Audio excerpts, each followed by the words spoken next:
तो देखो, आज इस शॉर्ट वीडियो में हम जानेंगे कि लोकसभा स्पीकर की शक्तियां क्या होती हैं। आपने ऑलरेडी पढ़ा होगा कि लोकसभा स्पीकर का पद कितना पावरफुल होता है। जनता के द्वारा चुने गए सदस्य जो लोकसभा में जाते हैं वो एक अपने अध्यक्ष चुनते हैं, जिसको लोकसभा का स्पीकर कहा जाता है। देखिए, इसके अध्यक्ष की शक्तियां और कर्तव्य क्या क्या होते हैं। वह सदन की कार्यवाही के संचालन और नियमन में सदन में व्यवस्था बनाकर रखता है। आपने देखा होगा कि सदन में जब पार्लियामेंट चल रहा होता है, बहुत सारे एमपीज आपस में लड़ जाते हैं, उनमें आपस में बहस हो जाती है। तो जब बात कोई कंक्लूजन तक पहुंचेंगे नहीं तो हम आखिरकार बात क्या करेंगे पार्लियामेंट में। तो सदन में जो मैनेजमेंट बना के रखता है, जो सारी व्यवस्थाओं को देखता है, वो लोकसभा स्पीकर का पहला दायित्व होता है। देखिए, दूसरा उसका मुख्य कार्य क्या है। वह सदन को स्थगित कर सकता है या गणपूर्ति के अभाव में बैठक को निलंबित कर सकता है।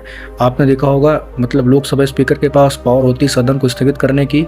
और अगर गणपूर्ति नहीं होती, गणपूर्ति मतलब होता है कोरम, कुछ सदस्यों की संख्या का जो 1/10 होता है उसको हम कोरम कहते हैं। अगर कोरम उपस्थित नहीं है, मान लीजिए जितना मिनिमम मेंबर चाहिए होता है, अगर वो प्रेजेंट नहीं होता है, तो लोकसभा स्पीकर के पास पावर होती है कि वो बैठक को निलंबित कर सकता है। क्योंकि किसी भी लोकसभा में किसी भी टॉपिक के बारे में बात करने के लिए कुछ minimum number of members require होते हैं। वह प्रथम दृष्टया मतदान नहीं करता है। जी हाँ, एकदम सही बात है।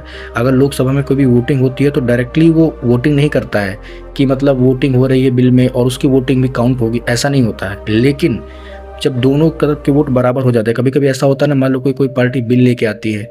अब उस बिल में मान लो हमको चाहिए होते हैं, मान लो एग्जांपल के तौर पर मान लो हमको 200 वोट चाहिए होते हैं। 100 वोट आ गए एक पार्टी के और 100 वोट आ गए दूसरी पार्टी के। अब तो यहाँ पर फैसला हो ही नहीं पाएगा। तो उस कंडीशन में लोकसभा के स्पीकर अपने मत के हिसाब से, अपनी विचाराधीन शक्ति के आधार पर वो वोटिंग करेंगे और उनके उस वोट को निर्णायक मत कहा जाता है।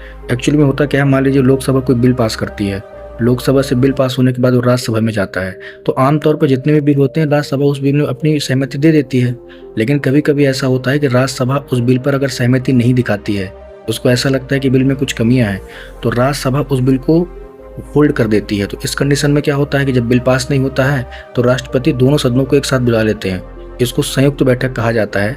हमारे संविधान के आर्टिकल 108 में संयुक्त बैठक का प्रावधान है। तो ये जो संयुक्त बैठक होती है ना, जहाँ पर लोकसभा और राज्यसभा के मेंबर एक साथ आते हैं, उस बैठक की जो अध्यक्षता करता है वो लोकसभा स्पीकर करता है। और जनरली होता क्या है, चूंकि संयुक्त बैठक में लोकसभा के मेंबर ज़्यादा होते हैं तो लोकसभा को फायदा हो जाता है और बिल हमारा ऑलरेडी पास हो जाता है। अब देखिए, उसकी अगली शक्ति के बारे में बात करते हैं। वो शक्ति है धन विधेयक की। लोकसभा का स्पीकर ये तय करता है कि कोई विधेयक धन विधेयक है नहीं। धन विधेयक क्या होता है, अगर भारत सरकार को भारत की संचित निधि से कुछ रुपए भी निकालने पड़ते हैं, अगर कुछ भी खर्चा करना पड़ता है, तो उसके लिए एक विधेयक पास करना पड़ता है जिसको धन विधेयक कहा जाता है। तो कौन सा विधेयक धन विधेयक है या नहीं, किस विधेयक के अंदर सरकार को अनुमति मिलनी चाहिए नहीं, इस बात का जो फैसला करता है वो लोकसभा का स्पीकर करता है। तीसरी अगर हम शक्ति के बारे में बात करें तो वो 10वीं अनुसूची को लेकर। एक्चुअली में आपने सुना होगा, जब किसी पार्टी के मेंबर्स, बहुत सारे मेंबर एक पार्टी से दूसरी पार्टी में चले जाते हैं, या कोई पार्टी विरोधी गतिविधियां कर देते हैं, तो उनके ऊपर एंटी डिफेक्शन लग जाता है, जिसको दल बदल कहा जाता है। तो कौन से सांसद के ऊपर दल बदल लगाना है, कौन से मेंबर के ऊपर नहीं लगाना, इस बात का निर्धारण करता है वो लोकसभा का स्पीकर करता है।